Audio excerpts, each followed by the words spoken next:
ঘৰৰ পৰা মোটামুটি মোৰ 6 মাহ 7 মাহ হ'ল আৰু এতিয়া মই 2টা কিস্তি পাইছোঁ মুঠ মানে মই একবাৰ পালোঁ 32,000 একবাৰ পালোঁ মানে 48,000 গতিকে এইটোতো ঘৰৰ মানে কি আৰু যিয়ে নহওক আমি ঘৰত যদি ফটো মাৰিব আনো যিকোনো মানুহ এটা আমাৰ পঞ্চায়তত যদি ফটো মাৰিব আনো ফটো মাৰিলে তেওঁক পইচা দিব লাগে 500,000 আৰু যিটো আমাৰ জব কাৰ্ডৰ পইচাটো আমাৰ তাতে সোমায়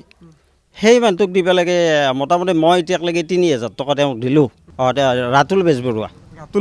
ৰাতুল বেজবৰুৱা মানে আমাৰ যিটো জব কাৰ্ড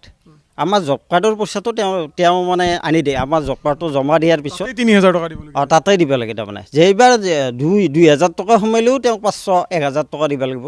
মুঠতে এনেকৈ কিমান টকা বেলেগক দিব লাগিব মানে বেলেগত মোৰ ধৰক এই ঘৰটো পোৱাৰ পৰা একদম মানে গৰুৰ ষ্টাৰ্টিঙৰ পৰা এতিয়ালৈকে 5,000 মান টকা গ'লেই 1,30,000 টকা ঘৰটোৰ নামত পাব পায় তাৰ 5,000 টকা আপুনি বেলেগকে দিব বেলেগক দিলোঁ তাৰমানে দিয়া শেষ আমিও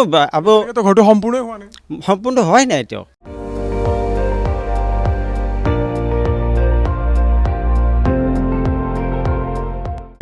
আপুনি চাই আছে ND24